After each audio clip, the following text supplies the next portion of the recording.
My mother's voice came through my phone at 2 a.m., 3 years after I buried her. I'm Sati Monroe. I'm 28 years old. I work as a pediatric nurse in a small hospital outside Columbus, Ohio. I live alone in the house where I grew up, the same house where I watched my mother take her last breath in a hospital bed we set up in the living room. I'm not the kind of person who believes in ghosts. I don't watch horror movies. I don't read my horoscope. I double-check that the doors are locked every night, and I keep a baseball bat next to my bed. Not because I'm scared, but because I'm careful. I've always been careful. So, when I tell you what happened that night, I need you to understand something. I wasn't dreaming. I wasn't drunk. I wasn't having some kind of breakdown. I was wide awake, standing in my hallway at 2 a.m., staring at my phone screen while my dead mother's name flashed across it. And when I finally looked through the peephole, she was standing right there on my porch. Same face, same gray cardigan she was buried in. Same soft eyes that used to check on me when I had nightmares as a kid. Then she said something that made my blood turn cold. Something that only she could possibly know. I know how this sounds. I know you're probably already coming up with explanations. A scam caller. A cruel prank. Grief playing tricks on my mind. I thought all of those things too. I wanted to believe any of them, but none of those explanations could account for what she said next. Before I tell you the rest of the story, do me a favor. Hit that subscribe button and drop a comment letting me know where you're watching from. I read every single comment. And I want to know who's here with me tonight. Now, let me take you back to the beginning. The night it happened was a Thursday in late February. I remember because I had just worked a double shift at the hospital, 16 hours straight, and my feet hurt so bad I could barely walk to my car. We were short-staffed that week. We're always short-staffed, but that week was worse than usual. 2 nurses called in sick, and we had a little boy in the ICU who wasn't doing well. I spent most of my shift sitting with him, holding his hand, telling him stories about superheroes while his parents took turns crying in the hallway. By the time I clocked out, it was almost midnight. The drive home took 20 minutes, and I don't remember most of it. I was running on coffee and adrenaline, and all I could think about was my bed. The house was dark when I pulled into the driveway. I'd left the porch light on that morning, but the bulb must have burned out. I made a mental note to replace it, and then immediately forgot. I was too tired to care about anything except getting inside and lying down. I didn't turn on any lights when I walked in. I knew the layout of that house better than I knew my own face. I could walk from the front door to my bedroom with my eyes closed. I'd been doing it since I was 5 years old. The house still smelled like her sometimes. My mother, Ranatata Monroe, she wore this lavender lotion every single day. And even though she'd been gone for 3 years, I swear I could still catch a hint of it in certain rooms, the bathroom, the kitchen, her old bedroom, which I still hadn't cleaned out. I kept telling myself I'd get to it eventually, but eventually never came. My mom raised me alone. My father left when I was 12. His name was Dean, and I don't talk about him much because there isn't much to say. One day he was there, and the next day he wasn't. He didn't leave a note. He didn't call to explain. He just packed a bag while I was at school and disappeared. My mom came home from work and found half the closet empty. She sat on the edge of their bed for a long time, just staring at the space where his clothes used to be. I watched her from the doorway, too scared to say anything. She never cried about it. Not in front of me anyway. She just got up the next morning and made me breakfast like nothing had happened. Scrambled eggs and toast, same as always. And when I asked her where Dad was, she looked at me with those calm, steady eyes and said, "It's just us now, sweetheart. But that's okay. We're going to be just fine." And we were. We really were.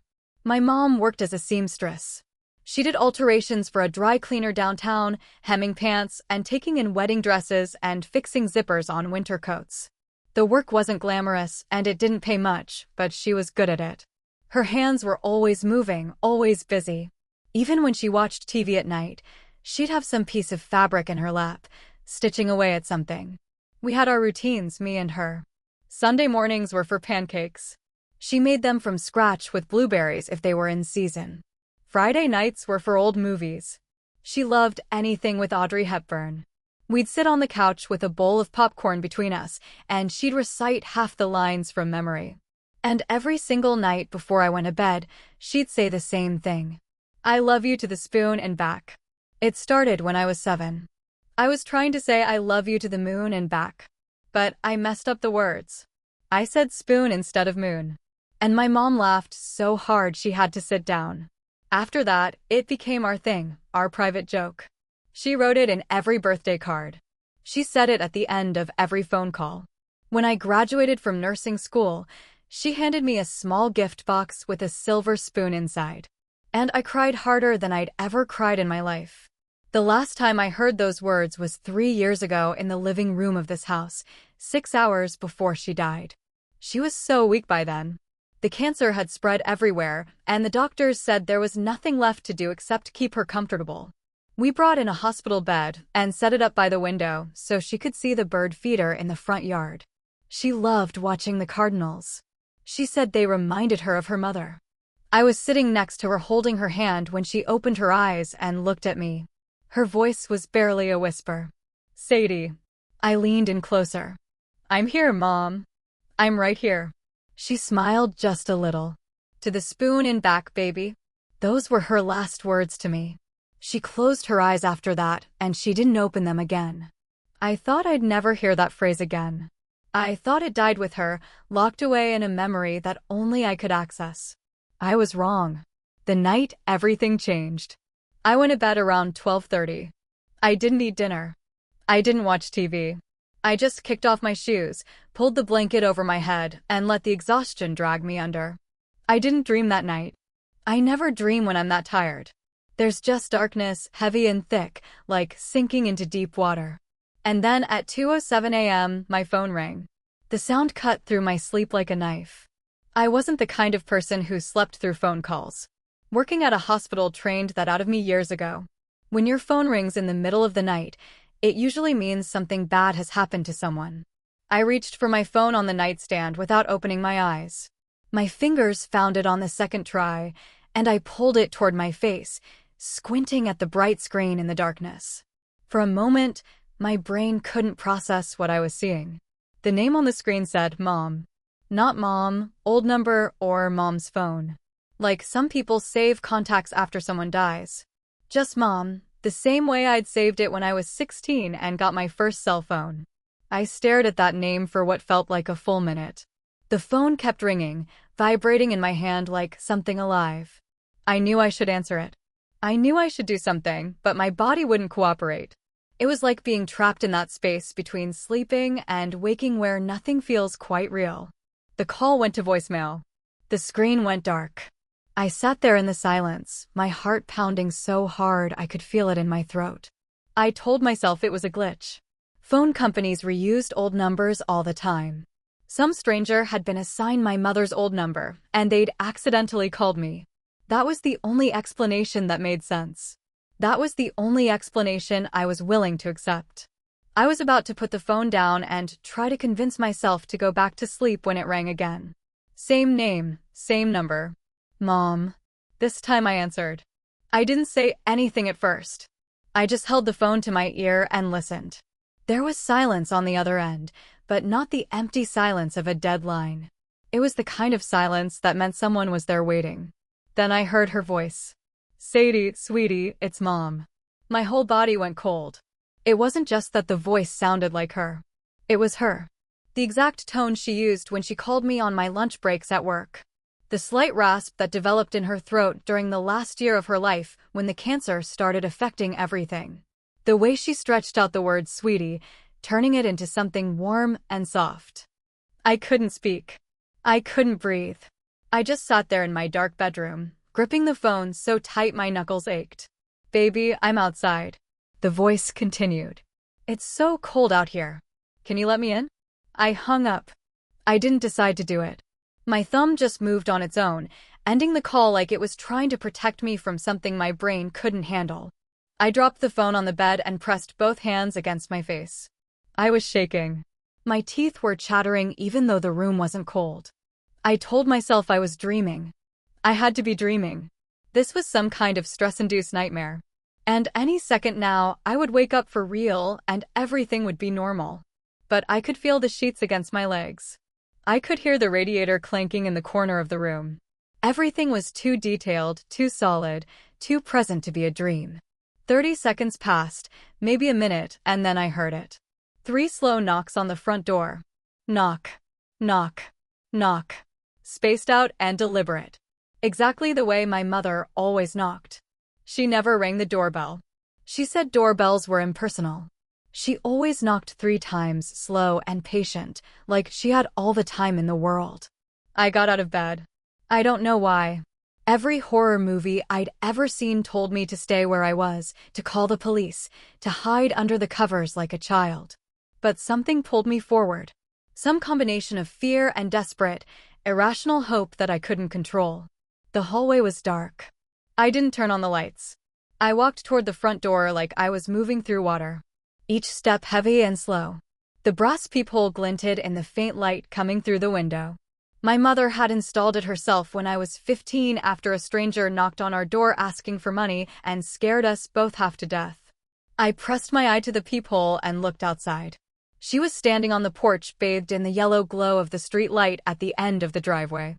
Gray cardigan, silver hair pinned back the way she always wore it, hands clasped in front of her, patient and still. My mother, 3 years dead, standing on my porch at 2 a.m., waiting for me to let her in. I backed away from the door so fast I nearly tripped over my own feet.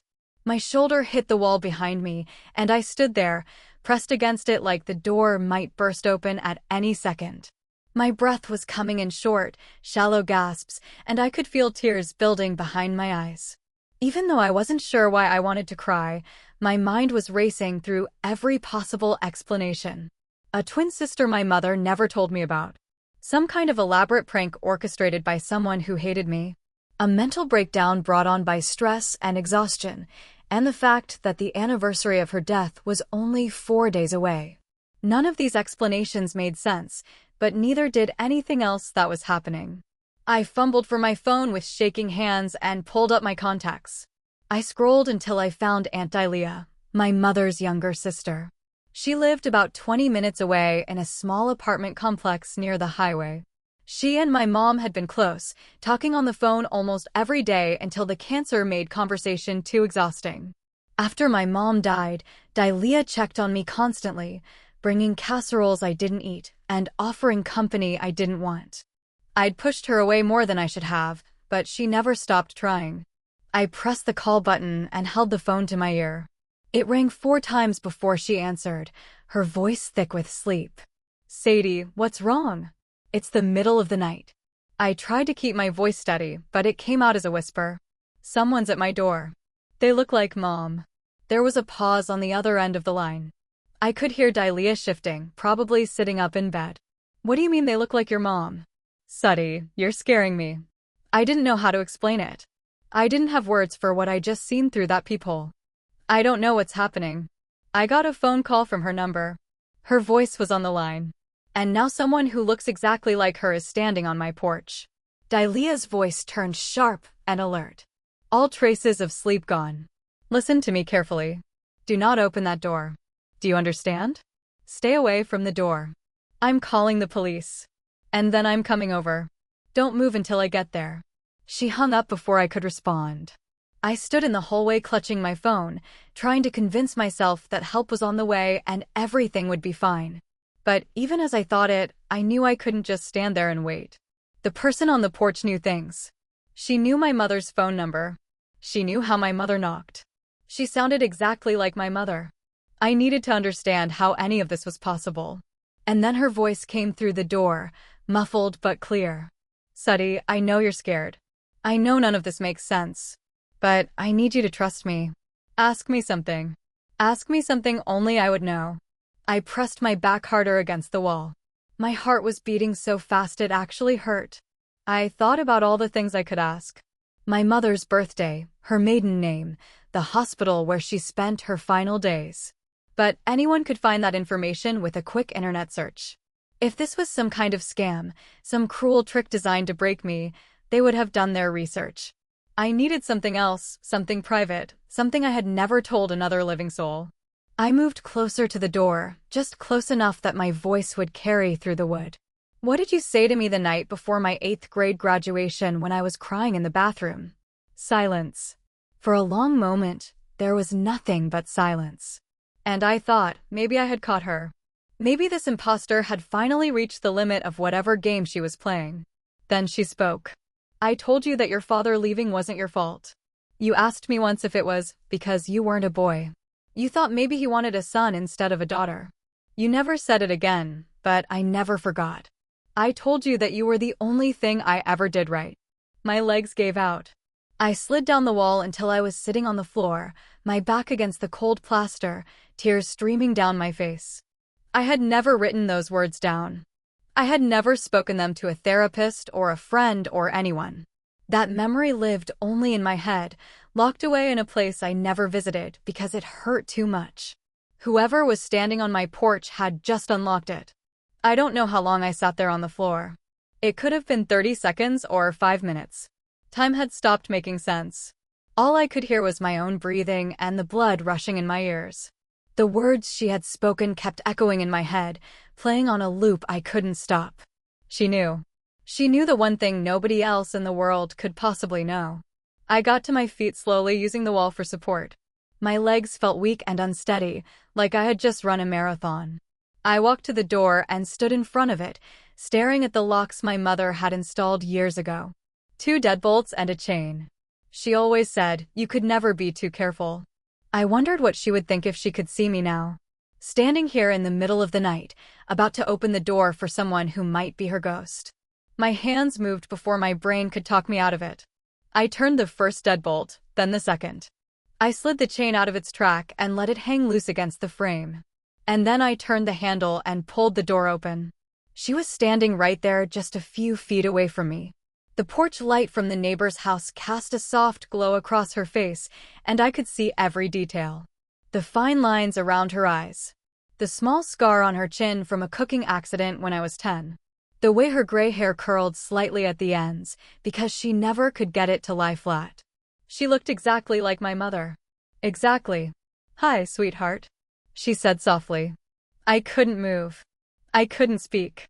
I just stood there in the doorway staring at this impossible woman who wore my mother's face like it belonged to her. The cold February air rushed past her and into the house, but I barely felt it. You're not real. I finally managed to whisper. You can't be real. I watched her die. I held her hand while she took her last breath. I picked out the dress she was buried in. The woman's eyes filled with tears, and something about that broke me even more. Ghosts weren't supposed to cry. Hallucinations weren't supposed to look so heartbroken. I'm real, she said. I'm just not who you think I am. Can I come inside? Please, I'll explain everything. I stepped back without saying anything, and she walked past me into the house. She moved carefully, looking around at the walls and the furniture like she was seeing it all for the first time. Her fingers brushed against the back of the couch, and she paused in front of the mantel where I kept my mother's photograph. She was beautiful, she said quietly. I always wondered what she looked like. I closed the door behind her and leaned against it. Who are you? She turned to face me, and I could see the resemblance even more clearly now. Same height, same build, same way of holding her hands clasped in front of her body. But there were differences too. Tiny things I hadn't noticed through the peephole. Her eyebrows were slightly thinner. Her posture was a little straighter. She carried herself like someone who had lived a different life. My name is Marina, she said. Marlena Davis, and I'm your mother's twin sister. The words hit me like a punch to the chest. I shook my head, refusing to accept what she was saying. That's impossible. My mother didn't have a twin. She didn't have any siblings except Aunt Delia. She didn't know about me. Marina said, neither of us knew. We were separated at birth. Different adoptions, different families, different states. I grew up in Vermont with parents who loved me, and I never knew I had a sister until 6 months ago. She reached into her cardigan pocket and pulled out a folded piece of paper.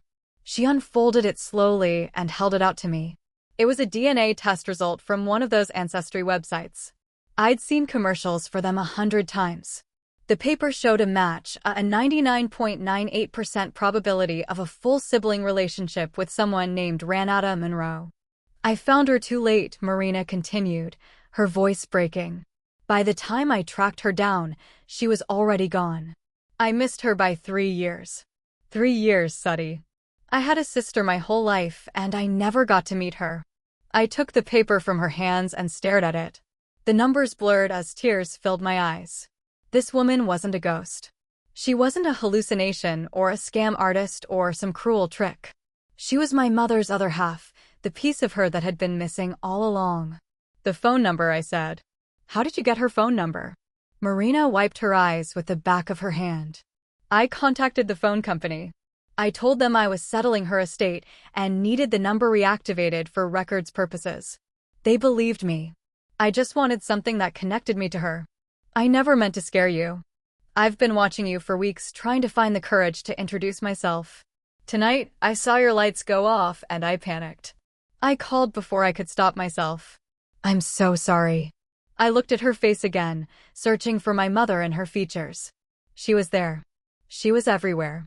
The sound of sirens broke the silence between us. Red and blue lights flashed through the front window, painting the walls in alternating colors. A few seconds later, there was a loud knock at the door, and I heard Aunt Dahlia's voice calling my name. I opened the door to find her standing there with 2 police officers behind her, her face pale and terrified. Suddy, are you okay? What's going on? Who's in there with you? I stepped aside so she could see Marina standing in the living room. Dahlia froze in the doorway, her mouth falling open. She grabbed the door frame to steady herself, and I watched the color drain from her face completely. She looked like she had just seen a ghost, which I suppose she thought she had. Oh my God, she whispered. Renata? No, I said quietly. Her name is Marina. She's Mom's twin sister. What followed was the longest night of my life. The police officers took statements from all of us while Dahlia sat on the couch in stunned silence. Marina explained everything again, showing the DNA results and the photograph she carried in her wallet. It was an old picture, faded and worn at the edges. 2 baby girls in matching yellow onesies lying side by side in a hospital bassinet.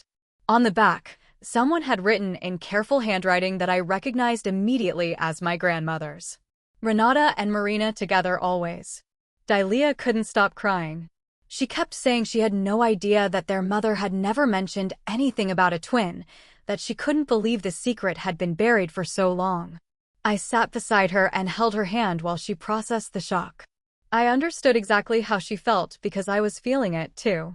The officers left around 4 o'clock in the morning after determining that no crime had been committed, just a family reunion that had gone about it in the strangest possible way. Marina apologized again for scaring me. And this time, I believed her.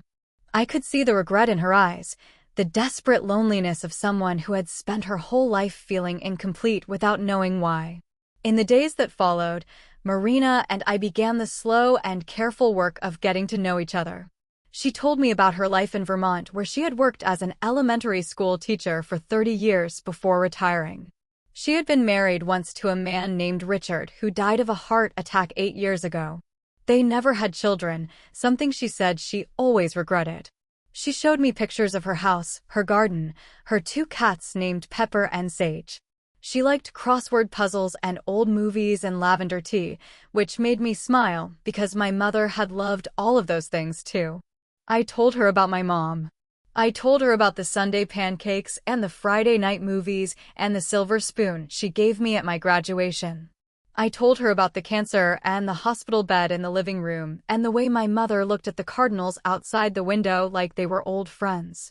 Marina listened to every word with tears rolling down her cheeks. She was grieving someone she had never met, mourning a lifetime of memories she would never get to make. For days after that strange night, the 3rd anniversary of my mother's death arrived. Marina and I drove to the cemetery together in the early morning light. The grass was still wet with dew, and the air smelled like rain. We stood in front of my mother's headstone side by side, neither of us speaking for a long time. Finally, I broke the silence. Mom, this is your sister. She found her way back to us. Marina placed a small bouquet of lavender on the grave. Her hands were trembling. I wish I could have known you, she said softly. But I'm going to take care of your daughter. I promise. We stayed there for almost an hour talking to my mother like she could hear us. Maybe she could. I don't know what I believe about those things anymore. When we got back to my car, Marina hugged me tight.